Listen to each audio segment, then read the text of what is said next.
السلام عليكم أعزائي طلبة المرحلة الثالثة في كلية الطب جامعة الموصل. اليوم إن شاء الله راح أقدم لكم المحاضرة الثانية من الانتيروبكتيرياسي. المحاضرة هي من إعداد دكتورة أنسام محمد حمدون وتقديمي أنا الدكتور وليد خالد، تدريسي في فرع الأحياء المجهرية كلية الطب جامعة الموصل. طبعا المحاضرة الأولى كان قسمتها إلى قسمين. القسم الأول تحدثت فيه عن ال introduction to Enterobacteriaceae including culturing and biochemical reactions of Enterobacteriaceae. الجزء الثاني من المحاضرة الأولى كان عن ال first member of Enterobacteriaceae which is the E. coli. تحدثت عن السيروتايبس اللي موجودة بال E. coli والpathogenesis that caused by these serotypes. Today we'll pass to the lecture 2 of Enterobacteriaceae and we will continue talking about different members of Enterobacteriaceae. As I said in the first lecture, Enterobacteriaceae are divided into two classes. First of all, those that ferment lactose fermenter Enterobacteriaceae like E. coli, Klebsiella, Enterobacter, Citrobacter, Serratia. And second group, those that do not ferment lactose, non-lactose fermenter E. coli like Proteus, Salmonella, Shigella, and others. Today, our lecture is divided into three parts. In the first part, I'll talk about continuation of lactose fermenters Enterobacteriaceae. I'll talk about Klebsiella, Enterobacter, Serratia, and Citrobacter. This is the first part of our lecture today. The second part, it will be about first member of non-lactose fermenters Enterobacteriaceae, which is a triproti, including genus Proteus, genus Providentia, and genus Morganella. And the third part will be about primary intestinal pathogens, and the first member of them is genus Shigella. So in the third part of lecture 2, I'll talk about genus Shigella. Now, as a rapid summary to the introduction to Enterobacteriaceae, I told you that there are general characters of Enterobacteriaceae, including that they are all gram-negative bacilli. Sometimes may present as cocobacilli, but usually they are gram-negative bacilli, facultative anaerobes, ferment glucose. All Enterobacteriaceae will ferment glucose, but some of them will ferment lactose and some of them will not ferment lactose. But regarding glucose, all Enterobacteriaceae will ferment glucose, producing acid and gas sometimes. They also reduce nitrate to nitrite. They lack cytochrome oxidase, so they are oxidase negative, catalase positive, non-spore forming, and grow well on McConkey's agar at 37 degrees centigrade. McConkey's agar contain bile, and Enterobacteriaceae can withstand bile. As I said, lactose fermenters will produce pink color colonies on McConkey's agar, while non-lactose fermenters will produce colorless colonies. And most of Enterobacteriaceae members are motile, except Klebsiella and Shigella, which are non-motile because they lack the flagella. Now, we'll pass to the first part of our lecture today, which includes some lactose fermenters Enterobacteriaceae like Klebsiella, Enterobacter, Serratia, and Citrobacter. First of all, and the most important of them, is genus Klebsiella. Members of the genus Klebsiella are found in the intestinal tract of a human and animal or free living, and these microorganisms are associated mainly with nosocomial infections. Very important. Genus Klebsiella is associated with nosocomial infections, mainly pneumonia. Also, they may be associated with wound infection and urinary tract infection. And as I said, the absence of motility distinguish Klebsiella from other members of Enterobacteriaceae. Now, the most important species of genus Klebsiella include Klebsiella pneumoniae. It is the most important species of genus Klebsiella. Klebsiella pneumoniae. Here there's E at the end of pneumonia. It includes subspecies Ozini, subspecies Rhinoscleromatis, and Klebsiella oxytoca is another species of genus Klebsiella. As I said, the most important species for us is Klebsiella pneumoniae. Now, Klebsiella pneumoniae is the most common isolated species, and it has characteristic feature of having the capsule. The capsule will protect the Klebsiella pneumoniae from phagocytosis and from antibiotic absorption. So, this may contribute to the virulence of Klebsiella pneumoniae, the capsule. And there's a characteristic feature of Klebsiella pneumoniae in culture, which is formation of mucoid moist colonies. And the reason for this appearance of mucoid moist colonies is due to the presence of capsule. This is the mucoid moist colonies of Klebsiella pneumoniae, which is due to the presence of capsule. Now, Klebsiella pneumoniae, from its name, it causes pneumonia and pleuritis, and it is a frequent cause of lower respiratory tract infection in immunocompromised patients. It causes 3 to 7% of all nosocomial infections and has the ability to process antibiotic-resistant plasmid. Also, it may cause other extrapulmonary infections as enteritis, meningitis, and urinary tract infection. Now, Klebsiella oxytoca is identical to Klebsiella pneumoniae except for its production of indole. So, what we talk about Klebsiella pneumoniae, we'll talk about diseases caused by Klebsiella and the laboratory diagnosis of Klebsiella pneumoniae. First of all, the diseases caused by Klebsiella pneumoniae. The most important disease from its name is lobar pneumonia. Lobar pneumonia is the most important disease caused by Klebsiella pneumoniae, and it is characterized by extensive hemorrhagic consolidation of the lung. The patients have thick bloody sputum, and colonization of Klebsiella in the respiratory tract will prolong the period of hospitalization. Also, it may cause other nosocomial infections and other opportunistic infections like urinary tract infection, wound infection, meningitis, nosocomial infections, bacteremia, and diarrhea. This is about the disease caused by Klebsiella. Now, how can we diagnose the Klebsiella pneumoniae? We can diagnose it by laboratory diagnosis, by morphology. As we said, they are all gram-negative bacilli, and they are in general non-motile. This is important point to differentiate Klebsiella from other members of Enterobacteriaceae, and also they are non-spore-forming bacilli. Now, in culture, they will produce large pink colonies. Why? Because they are lactose fermenter Enterobacteriaceae. They will produce large pink colonies on McConkey's agar. And as I said, due to the presence of capsule, the colonies are mucoid and moist. Also, most of them grow on Simon citrate agar. Simon citrate agar is the fourth reaction of MVIC phenomena. As I said, the MVIC include 4 reactions that used to differentiate between members of Enterobacteriaceae according to their biochemical end products. These are indole, M, methyl red, V, Vocus proscour, and C, citrate utilization test. Triple sugar iron agar of Klebsiella, what we expect, because it is lactose fermenter, so it will produce yellow slant, and because it is glucose fermenter, it will produce yellow bot.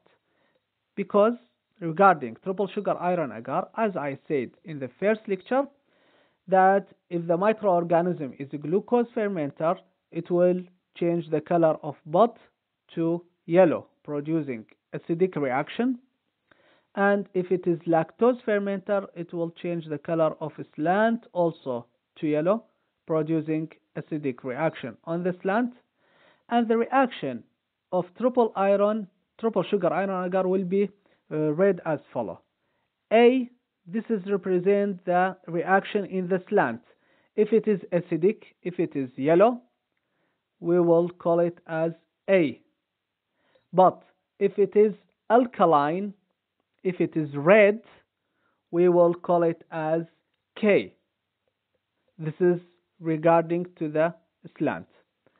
On A, this second letter represents the reaction in the bud.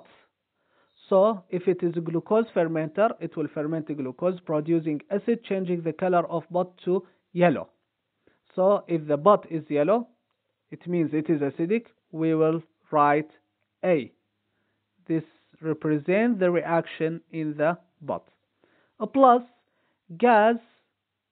If there is gas, there will be bubbles in the medium, and H2S.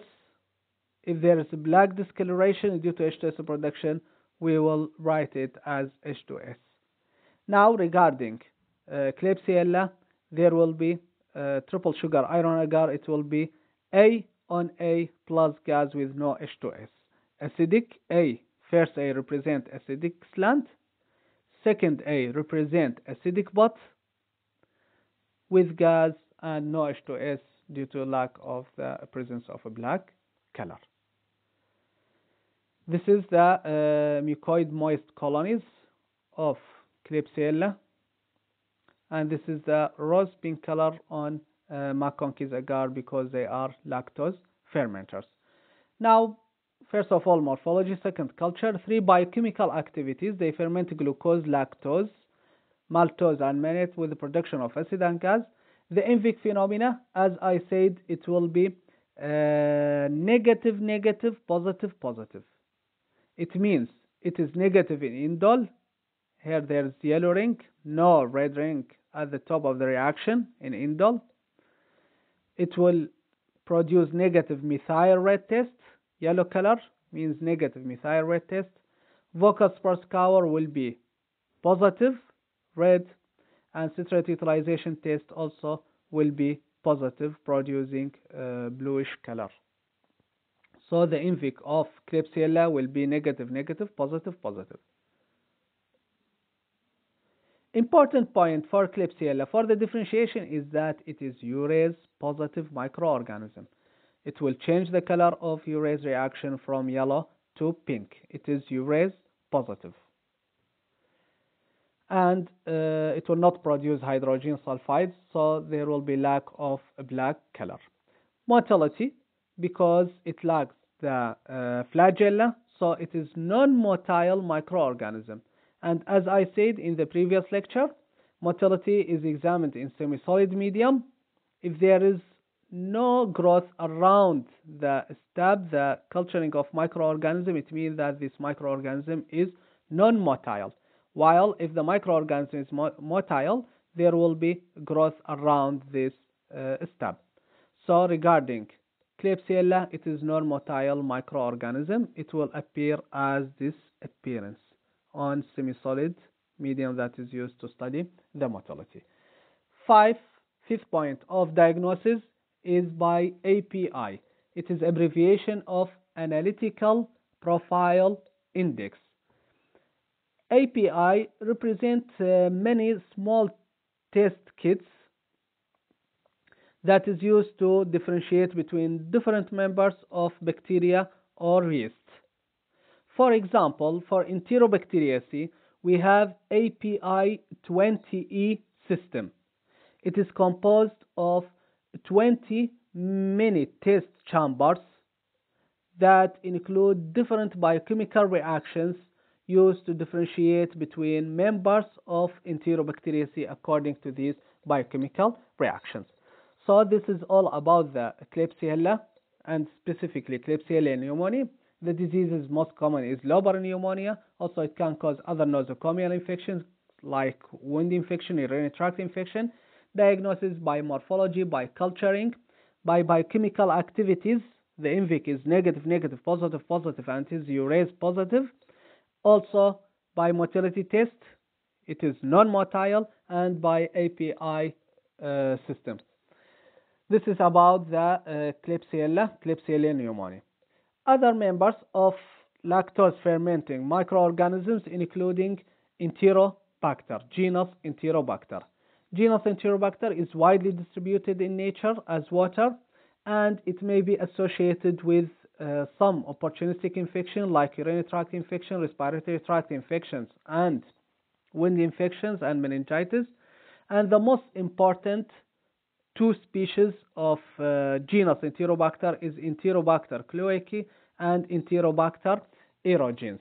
Now, sometimes it may cause central nervous system disease, and it may be isolated from brain abscess, and they are less frequent than genus Klebsiella. To differentiate them from genus Klebsiella, they are motile, while Klebsiella is non-motile. Another important point to differentiate them from Klebsiella is that they are urease negative, while Klebsiella is urease positive. So, motility and urease test result can differentiate genus Enterobacter from genus Klebsiella. This is important. The colony morphology of Enterobacter is resemble that of genus Klebsiella. Now, laboratory diagnosis of Enterobacter include morphology. They are gram-negative bacilli. This is similar for all Enterobacteriaceae. On McConkey's agar, they are lactose fermenters, so they will produce rose pink color colonies. Triple sugar iron agar, as we said, they are lactose fermenters, so we expect they have A on A slant is acidic, yellow A, and the butt is also acidic with sometimes presence of gas. This is the appearance of gas. Here you can see this is bubbles cracking the medium with no H2O production, no black discoloration. INVIC phenomena is negative, negative, positive, positive. So it is similar to that of Klebsiella. How can we differentiate it from Klebsiella? We can differentiate it by these two tests: motility test and urease test. Urease test, they are urease negative, so there will be no pink color production of urease. There will be yellowish discoloration, only the same color of urease test, and they are motile.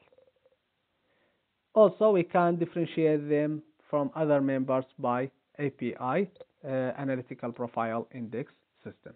This is all about the Enterobacter. Other lactose fermenter Enterobacteriaceae is Serratia, and the most important member of Serratia is Serratia marcescens. It is characterized by production of pigment. This is the nice color of Serratia. They produce rose pigment. Sometimes they produce other pigments like light pink color. And Serratia is important, again, is an important opportunistic pathogen associated with many nosocomial infections or opportunistic infections like UTI, pneumonia, and other infections. And they are resistant to many antimicrobial drugs. They are gram-negative bacilli, and on McConkey's agar they will produce this appearance because they are lactose fermenter microorganisms. This is about the Serratia. Also, on TSI, acidic because they are lactose fermenters. The INVIC is similar to Enterobacter and Klebsiella. It is negative, negative, positive, positive. Urease and urease test is negative. Motility is positive, and we can differentiate it from Enterobacter by API system because there is some similarity between Serratia and Enterobacter. Both of them produce negative, negative, positive, positive INVIC reaction. Both of them are urease negative. Both of them are motile. API can differentiate it from Enterobacter, and also color, the specific color of Serratia, which is rose color, can differentiate it from genus Enterobacter. The last member of first part of our lecture today is genus Citrobacter. It is the last member of lactose fermenter E. coli. It involves 11 species, most hydrolyze urea, so it is urease positive, and 50% will ferment lactose giving colonies similar to the E. coli colonies, all grow in seamless citrate media and give positive reaction on to methyl red test. Citrobacter frundi is isolated from diarrheal stool culture and is associated with many diseases like UTI, pneumonia, and intra-abdominal abscess. Important point is that 80% of Citrobacter producing H2S. So it produces black discoloration on triple sugar iron agar, and 50% fail to ferment lactose. This is mean some species of Citrobacter will give us the following reaction on triple sugar iron agar. Some species, those are that are non-lactose fermenters, will give us red slant, alkaline slant on acidic but yellow with black color due to H2S production. Some species of Citrobacter frundi. And this is the same appearance of genus Salmonella.